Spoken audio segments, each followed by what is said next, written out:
Bienvenidos al tema: herramientas metodológicas para la investigación en psicología social. Este material educativo ha sido creado por modelos sordos, profesores, estudiantes e intérpretes.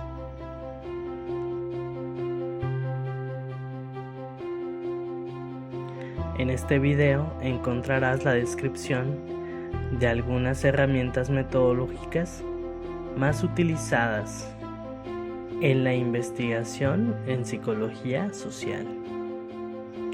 El video contiene conceptos básicos, ejemplos y vínculos a otros materiales que se encuentran en Internet.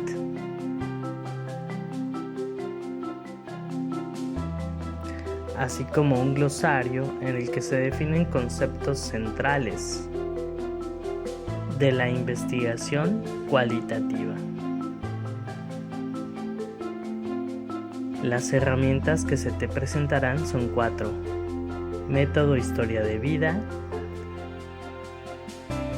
etnografía y etnografía digital, investigación-acción, cartografía social,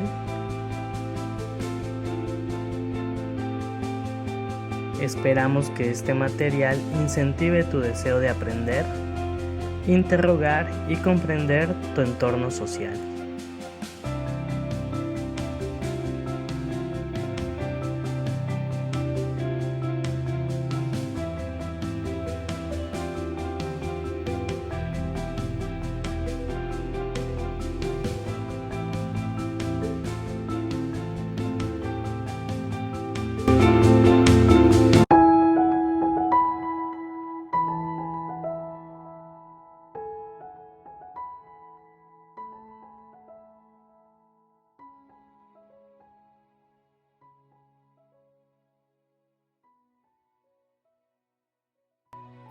La historia de vida se encuentra dentro de las herramientas de la investigación cualitativa. Para esta perspectiva de investigación, es imprescindible el acercamiento e interacción entre el sujeto que investiga y el sujeto investigado. Para lograr dicho acercamiento, existen distintas formas de producción de conocimiento en las que se busca acceder a los recuerdos, los relatos o el recuento de las experiencias particulares de los interlocutores significativos. Al respecto, Tenzin propone distinguir entre life story, relato de vida, y life history, historia de vida. El primero se refiere a la historia de una vida tal como la cuenta la persona que la ha vivido, mientras que el segundo a los estudios de casos sobre una persona dada que comprenden no solo su propio relato, sino otros tipos de documentos. Existe un consenso en señalar al enfoque biográfico, dentro del cual hallamos a las historias de vida como el uso sistemático de documentos vitales con el objetivo de reconstruir las experiencias personales, que conectan entre sí yos individuales que interactúan entre familias, grupos e instituciones.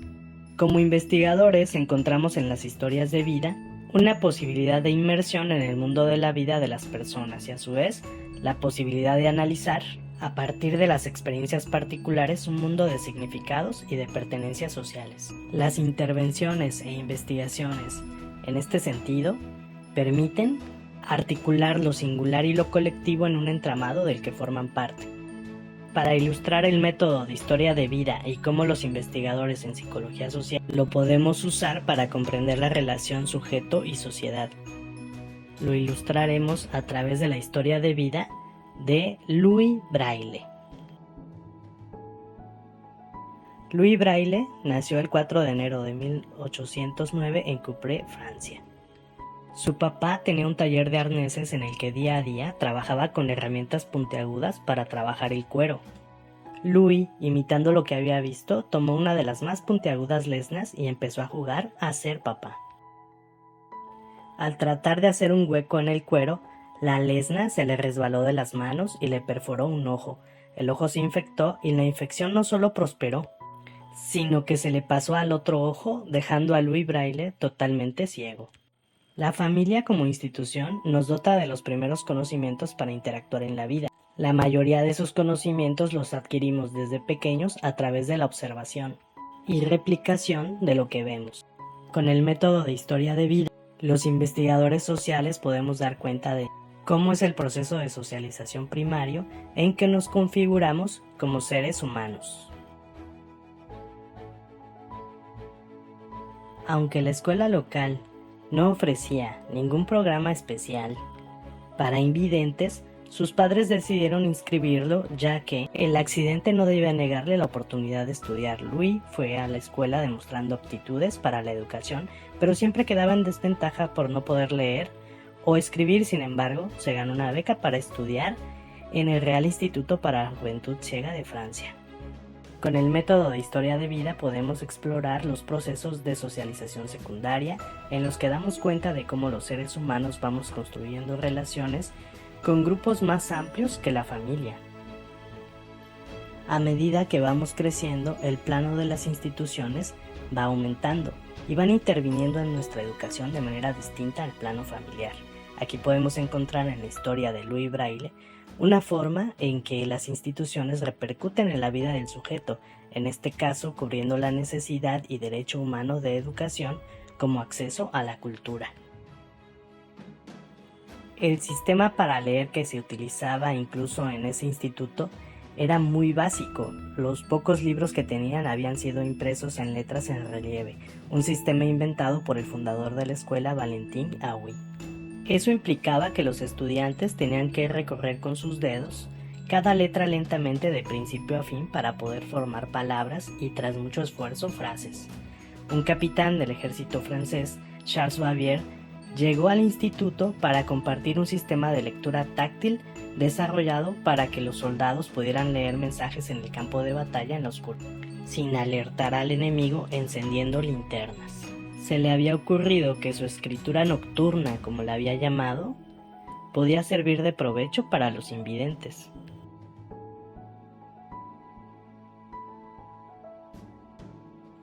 La interacción entre instituciones y sujetos va permitiendo una constante evolución a partir de las necesidades que van surgiendo. Una medida usada en el ejército creada para otros fines fue adaptada para complementar las deficiencias que se presentaban en un sistema educativo. A través de este intercambio entre sujetos e instituciones pueden ocurrir grandes cambios colectivos, identificando así la relación dialógica entre sujeto y sociedad, es decir, tanto la sociedad produce sujetos que le dan continuidad a las formas instituidas, así como los sujetos producen a la sociedad y la transforman. En lugar de utilizar letras impresas en relieve, la escritura nocturna usaba puntos y guiones en relieve. Los estudiantes experimentaron, pero pronto perdieron el entusiasmo, pues el sistema no solo no incluía ni mayúsculas ni puntuación, sino que las palabras eran escritas como se pronuncian, en vez de con la ortografía francesa estándar. Louis Braille, sin embargo, persistió. Tomó el código como base y lo fue afinando. 3 años más tarde, cuando Louis tenía 15 años, había completado su nuevo sistema. Lo que había hecho era simplificar el sistema de Bavière reduciendo los puntos en relieve. La idea era que quedaran del tamaño indicado para sentirlos con la yema del dedo, con un solo toque. Para crear sus puntos en relieve en la hoja de papel usó una lesna, la misma herramienta puntiaguda que le había causado la ceguera, y para asegurarse que las líneas quedaran rectas y legibles, utilizó una rejilla plana. La historia de Louis Braille nos acerca a su deseo por aprender y el entorno que lo obligaba constantemente a hacerlo por las vías menos comunes de su época.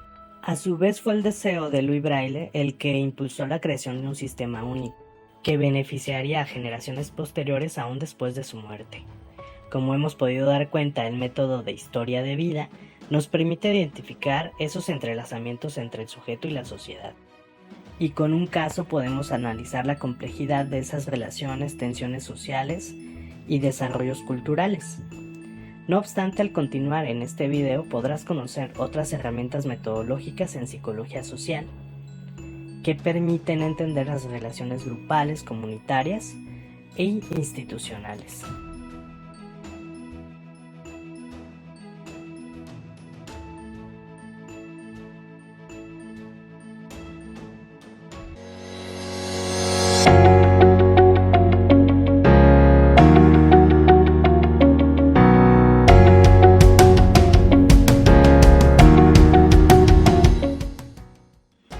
Acercarse al estudio de los procesos sociales desde la investigación cualitativa es interesarse por lo que la gente hace, por cómo se comporta, cómo interactúa, por cuáles son sus creencias, valores y motivaciones. Es inmiscuirse en contextos propios y ajenos para desentrañar los significados y los sentidos del hecho social. Una de las formas de realizar un estudio de lo social de corte interpretativo lo podemos encontrar en la etnografía. Pero, ¿qué es la etnografía?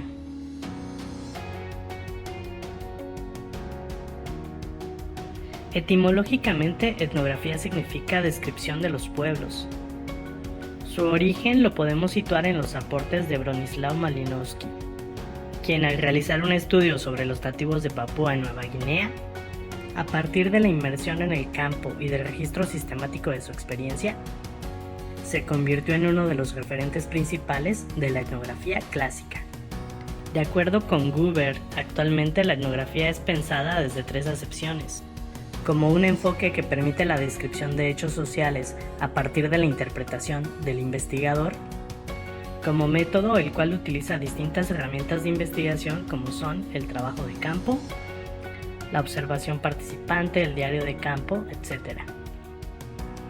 Y como un texto el cual se compone por la teoría, el material de campo y la interpretación del investigador.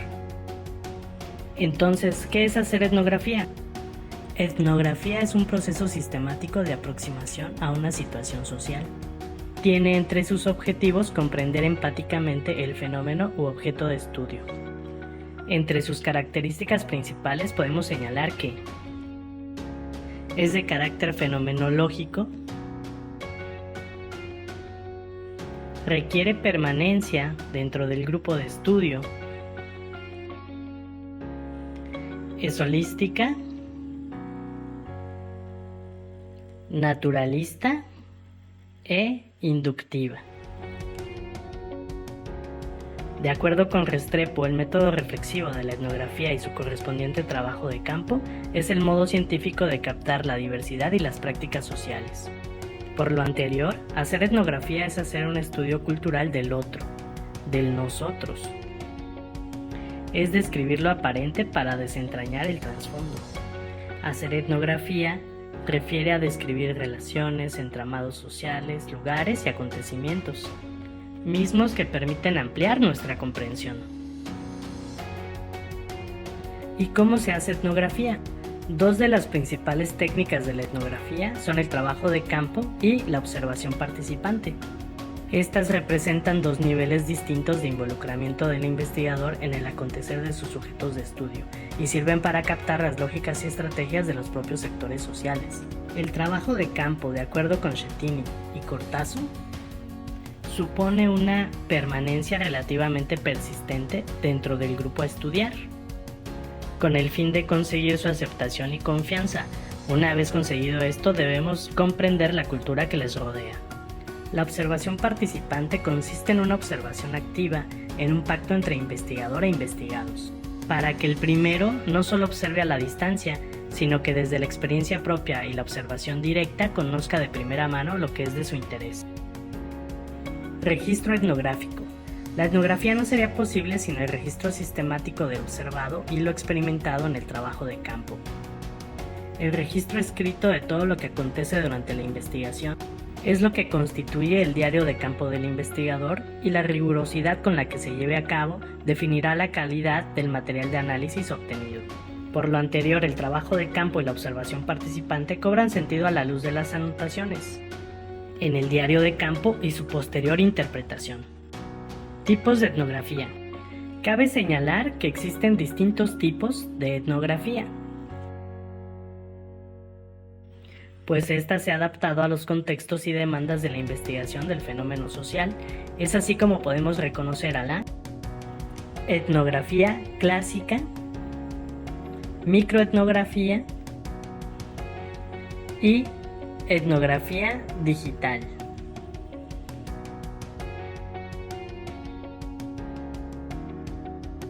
Etnografía y psicología social. Aunque la etnografía nace de la reflexión antropológica, en la actualidad se ha convertido en un enfoque que sirve a las distintas disciplinas sociales. entre estas a la psicología social. El enfoque de la etnografía permite al psicólogo social adentrarse en el fenómeno a partir de situarse en el campo, tomar registro riguroso de los acontecimientos y realizar interpretaciones que permitan un entendimiento psicosocial del mismo. Etnografía digital. ¿Qué estudia la etnografía digital? ¿Has buscado productos en Internet que de pronto aparecen en tu acceso a redes sociales en Internet como comerciales? ¿Te gusta aprender cosas nuevas en Internet o te gustaría trabajar desde tu casa usando Internet u otras tecnologías de información y comunicación? ¿Has creído una noticia en Internet que después ha sido revelada falsa? ¿Has comprado algo en Internet que resultó ser una estafa? ¿Has hecho grandes amigos jugando videojuegos en línea? ¿Has discutido y peleado con alguien por un malentendido en un mensaje de celular? ¿Te has enamorado de alguien en redes sociales en Internet? ¿Ligas más en redes sociales que en la vida real? Cada vez son más personas, instituciones y empresas que usan Internet para diferentes finalidades, por lo que hay muchas cosas que están cambiando en nuestras vidas. Por el uso de las tecnologías de información y comunicación, Internet y de dispositivos, por ejemplo. Como consecuencia de estos cambios existen experiencias que contribuyen al desarrollo social y humano, aunque también hay experiencias que representan problemas sociales y culturales. Es indudable que las cosas que ocurren en Internet cada vez tienen mayores repercusiones en nuestras relaciones con los demás, y en cómo nos comportamos, cómo nos sentimos y cómo nos organizamos con otros. Es por ello que en psicología social algunos investigadores estamos estudiando todos esos procesos, para entenderlos y resolver problemas que afectan la libertad y dignidad de las personas. Para realizar estos estudios muchos están utilizando el método de etnografía digital. ¿Te suena? Este método tiene las bases de la etnografía clásica, como requerir del diálogo con las personas para saber cómo piensan, cómo sienten y cómo se relacionan con otros. Para hacer etnografía digital se recomienda lograr una relación de confianza entre el investigador y las personas de las que quiere saber sus experiencias en Internet y en su vida. Para ello, el investigador se presenta con las personas y les platica cuál es su propósito de investigación, qué quiere saber, y les pregunta si ellos quieren participar en ese investigador. Si ellos dicen que sí, se convierten en los informantes. Lograr esa relación de confianza puede tomar cierto tiempo, para que los informantes reconozcan al investigador. El investigador puede dialogar con sus informantes usando aplicaciones de Internet para la comunicación y eso agiliza el intercambio de información. Así que en ocasiones las etnografías digitales pueden realizarse de manera más rápida que los estudios etnográficos clásicos. El investigador registra, guarda en archivos electrónicos la información que sus informantes le proporcionan y con ello construye un archivo de análisis. El investigador también puede escribir una bitácora de investigación donde escribe lo que va pensando y observando en su comunicación con sus informantes. El investigador utiliza su archivo de análisis y su diario de campo para escribir un reporte de resultados. El investigador puede compartir sus resultados con sus informantes y con otros científicos, mediante conferencias, publicación de libros o artículos de revistas, para compartir el conocimiento adquirido y con ello resolver problemas científicos y sociales. Una investigadora social realizó una etnografía digital. El tema que investigó fueron los mensajes de odio que se dirigen a periodistas y a medios de comunicación. Todo esto lo analizó en la red social Twitter. Ella seguía a periodistas y a medios de comunicación en Twitter y observaba los mensajes que tenían expresiones de odio. Registraba tweet por tweet, los guardaba en un documento y los analizó. Descubrió que la mayoría de los mensajes de odio eran tuiteados por personas que pertenecían a grupos racistas. Además que esos grupos racistas pertenecían a partidos políticos que habían perdido espacios de gobierno. Y otro hallazgo importante es que los mensajes de odio buscaban ofender a los periodistas o medios de comunicación llamándoles maricas, prostitutas,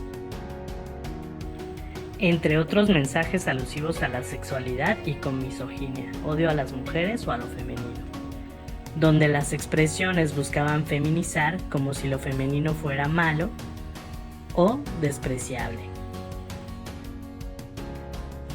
El segundo ejemplo que te ponemos a continuación corresponde a situaciones en que parece que el uso de Internet permite crear universos paralelos, casi independientes de lo que ocurre fuera de Internet. Nos referimos a los famosos mundos virtuales. Estas plataformas tienen diferentes tipos de acuerdo a sus funcionalidades y propósitos. Las más conocidas surgen como juegos que te ofrecen experiencias fuera del mundo real, ofreciéndote incluso la oportunidad de tener otra identidad y hacer cosas que quizá en el mundo real no podrías o quizá tendrías serias consecuencias. De acuerdo a autores como Vidal y Alvarado, el uso de tecnologías de realidad virtual no inmersiva, la comunicación inmediata y características de los juegos de rol son los tres componentes básicos utilizados para crear mundos virtuales. Convivir en los mundos virtuales ha sido pensado por algunos autores como participar de un sueño colectivo.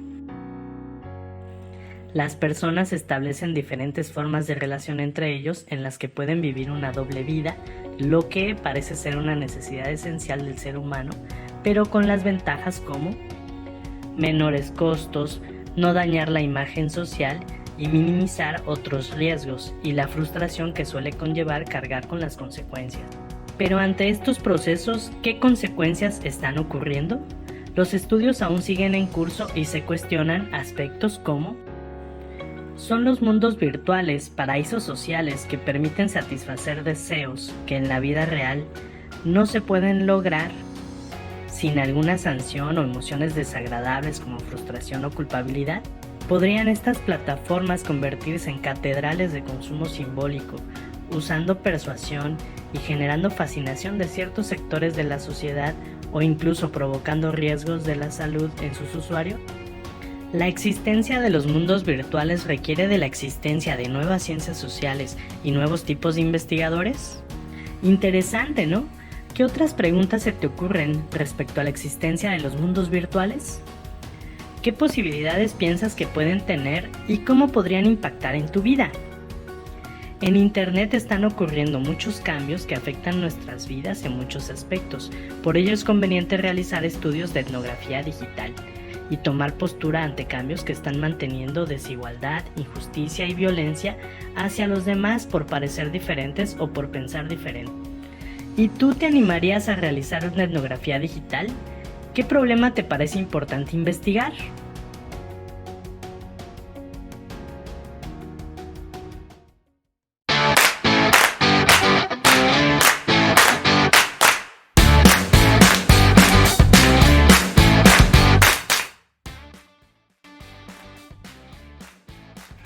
Tercer tema: investigación, acción. Dentro de la investigación cualitativa podemos encontrar distintas perspectivas para estudiar la realidad social. Algunas de estas formas permiten la construcción de conocimiento del fenómeno a estudiar. Otras más, como la investigación-acción, además de lo anterior, permiten resolver problemas prácticos. El origen de la investigación-acción se puede situar en el trabajo realizado por el psicólogo norteamericano Kurt Lewin, de origen alemán, en la década de los 40.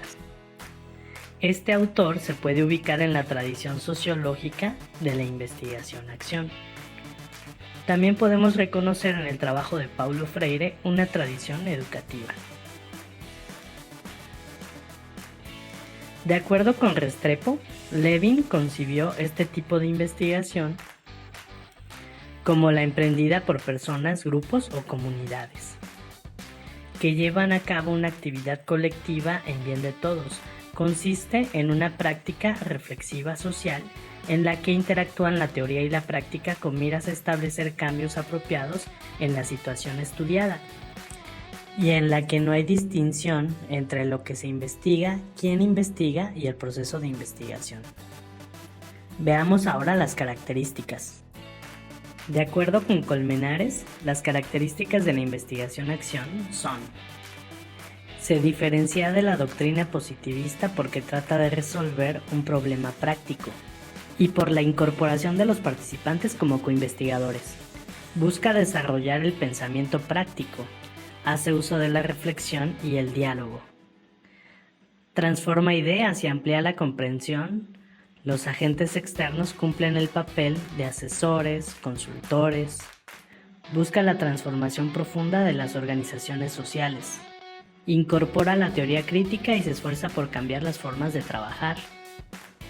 Estas tres modalidades por las cuales ha transitado la investigación-acción se corresponden con los tres tipos de intereses planteados y fundamentados por Habermas, 1982, quien los distingue como interés técnico, interés práctico e interés emancipatorio. ¿Cómo se hace la investigación-acción? Existe una amplia bibliografía que da cuenta de las distintas experiencias para llevar a cabo tal investigación. Entre estas podemos reconocer los siguientes pasos. El primer paso a seguir es la identificación de la problemática a resolver. El segundo es la reflexión inicial o diagnóstico, siendo una metodología que se enmarca en el enfoque cualitativo. Para tal diagnóstico se pueden utilizar diversas técnicas para la producción y registro del material de análisis. Entre estas encontramos la observación participante, grupos de reflexión, grupo operativo, entrevista personal, relatos autobiográficos.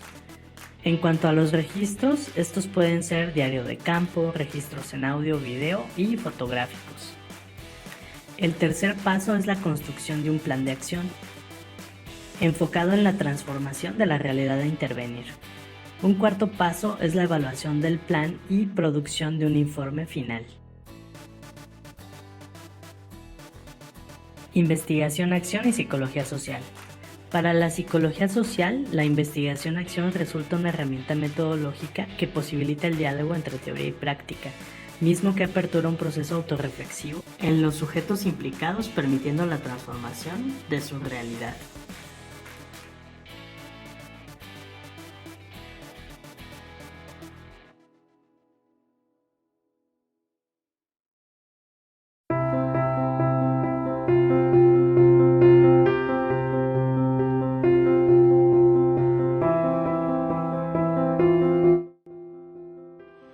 Cuarta secuencia de video, cartografías sociales.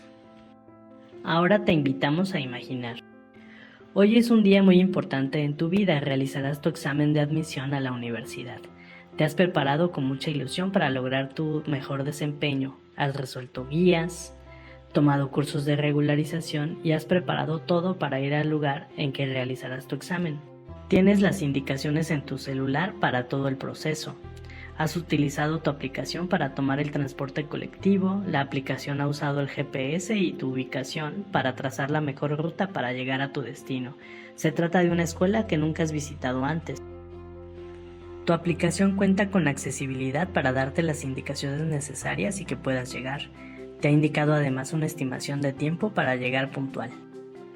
Estás en la ciudad y por ello no te confías, sales con buen tiempo de anticipación, porque siempre hay mucha gente usando el transporte público y nunca falta alguien que ocupe los lugares reservados o estorbe el paso y accesos. En el transporte público hay todo tipo de señalamientos. Y combinado con el uso de tu app te ha sido fácil acudir al lugar del examen. Estando en ese lugar hay personas que están dando indicaciones para organizar a los que van a presentar examen ese mismo día contigo. Una persona te recibe y te acompaña al aula en que realizarás tu examen. Te da indicaciones para ello y te ha hecho sentir confortable, aunque hay nervios porque sabes todo lo que significa aprobar ese examen para ti y para tus seres queridos. Meses después recibes los resultados. ¡Felicitaciones! Lograste aprobar tu examen. Ahora formas parte de esa gran universidad. Ya estás a menos pasos de lograr tu profesión soñada. En los primeros días de clases te encuentras con tus profes y compañeros. Se dan la bienvenida y comienzas a identificar que todo está listo para que tú tengas materiales accesibles y puedas interactuar con ellos y aprender. Así también en la escuela los espacios físicos están adecuados para que puedas transitar libremente. Hay escaleras, pasillos, rampas y elevadores. Los objetos que requieres para ciertas clases están a tu alcance. Así también las aulas están adecuadas para todos. Hay indicaciones guía y letreros para que te puedas orientar en todos los espacios. todas las oficinas para hacer trámites, hay baños reservados, funcionales y limpios. Qué hermosa experiencia, sin duda estás en una gran universidad. Hoy en día sabemos que la discapacidad no es una característica atribuible a las personas. Tú eres discapacitado. Por el contrario, las características de los espacios en que vivimos y hacemos cosas como estudiar, trabajar, viajar, cocinar, divertirnos, etc., son las que generan entornos discapacitantes o inaccesibles. Y con ello mantienen, producen o incluso aumentan la desigualdad, la injusticia y limitan nuestra libertad. Sin duda que nuestra movilidad está condicionada por los accesos, por quienes solicitan y por quienes diseñan los espacios, y estos han considerado o no la diversidad de cuerpos que harán uso de los espacios. Los diseños de construcción, diagramas de organización, son mapas en los cuales se proyectan la estética y funcionalidad de los espacios. Sin embargo, quienes autorizan los diseños y aprueban las obras de construcción pueden o no estar atentos a la diversidad y funcionalidad de esos espacios. En ciencias sociales existe una herramienta metodológica conocida como cartografías sociales. Con esta herramienta metodológica se pone de relieve que nuestro desarrollo a través de la convivencia con otros está condicionado no solo por los medios de comunicación, sino por los espacios físicos, territorios que tenemos en común. A través de los estudios cartográficos se demuestra la importancia que adquieren los mapas, puesto que representan el diseño de cómo ha de desarrollarse cierta convivencia o incluso de cómo se han llevado a cabo esa convivencia históricamente. En el ejercicio de imaginación que se planteó al inicio de este video, podemos reflexionar acerca de cómo nos hace sentir que todo esté dispuesto para incluirnos en un medio social, cómo nos genera sentido de pertenencia y fortalece nuestra identidad. Pero, ¿qué ocurre cuando las condiciones no están dispuestas de esa manera? Lo que nos ayuda a entender el método de cartografía social es que habitar los espacios no solo es ocupar un lugar físico, sino un lugar simbólico. Esto significa que nosotros les asignamos significados en función de lo que vivimos en ellos, en función de lo que significan para nosotros y de lo que sentimos que significamos para los otros con quienes tratamos de compartir esos espacios. Así pues, en la psicología social y otras ciencias sociales se ha desarrollado la perspectiva de que los mapas son más que simples abstracciones que representan la realidad. Las cartografías sociales hacen visibles las formas en que las voluntades se plasman en símbolos e íconos, y estos representan intenciones y posturas éticas y políticas ante la diversidad. Las cartografías sociales pueden ser herramientas a través de las cuales se estudian las formas de manifestación de relaciones como conflictos que se originan en ciertos territorios, la lucha por recursos naturales y bienes sociales. Los resultados de estudios de cartografías sociales se pueden utilizar para generar transformaciones sociales en las relaciones de convivencia, en el acceso a oportunidades y en las relaciones de poder entre las diferentes entidades sociales. Realizar una cartografía social toma tiempo y trabajo de campo. Diálogo con diferentes personas que serán afectadas por los resultados. En ese aspecto tiene parecido con la etnografía y también con la investigación-acción, que ya hemos visto anteriormente. Los procedimientos particulares para el método de cartografía social los podemos explicar en las siguientes acciones. 1. Definir un objetivo. Para ello hay que preguntarnos, ¿es el método cartográfico lo que necesitamos? 2. Definir la población participante, incluir la diversidad, no solo las personas con las que uno tiene simpatía, sino tratar de establecer relación con quienes tienen opiniones y posturas diferentes, incluso contradictorias. Aunque no se puede obligar a nadie a participar en el proceso, así que este criterio puede ser algo flexible. 3. Determinar una escala espacial y temporal. Para ello es preciso preguntarnos, ¿qué espacio vamos a considerar?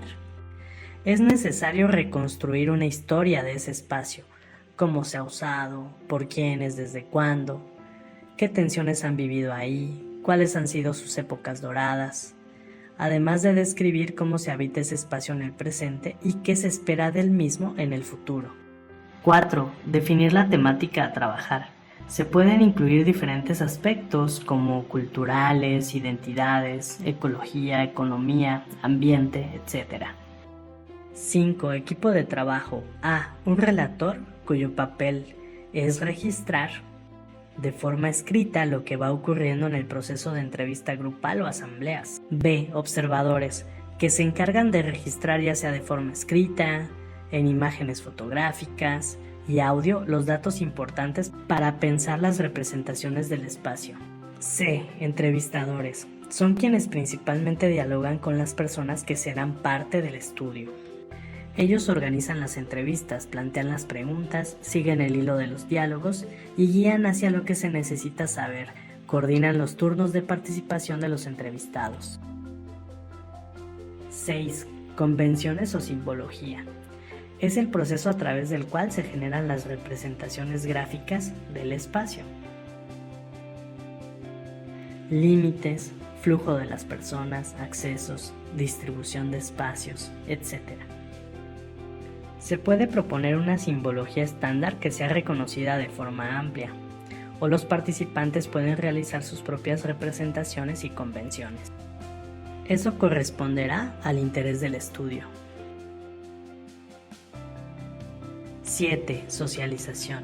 Abrir el debate con los resultados, necesidades, molestias, denuncias, etc.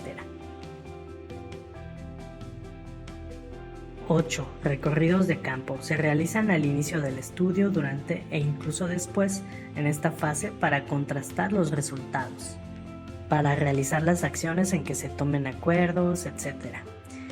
¿Quieres saber más? Da clic aquí. La creación automatizada de mapas de los territorios que habitamos puede tener sesgos en los cuales de forma sistemática se deja fuera aspectos importantes en las relaciones y modos de vida de las personas, o se privilegia solo el de algunos. En 2019, Google convocó a una colaboración masiva para complementar su aplicación Maps con información de accesibilidad. Todos podemos participar, pero seguro que no será suficiente. La creación de estudios desde la cartografía social participativa incentiva el impacto que las instituciones y otras formas de organización social consideran en sus planeaciones para el desarrollo de sus espacios, y del acceso, uso y aprovechamiento que se puede tener de los mismos. Las personas tenemos nuestra propia representación del espacio. Al realizar este tipo de estudios, las personas se apropian de los espacios y los consideran como objetos en los cuales hay posibilidades de intervenir y fomentar cambios que respeten y validen otras formas de ser, es decir, pueden servir para fortalecer la inclusión social. ¿Ya estás pensando en un problema que se puede abordar desde una cartografía social en tu localidad? A continuación te invito a revisar algunos ejemplos de cartografías sociales.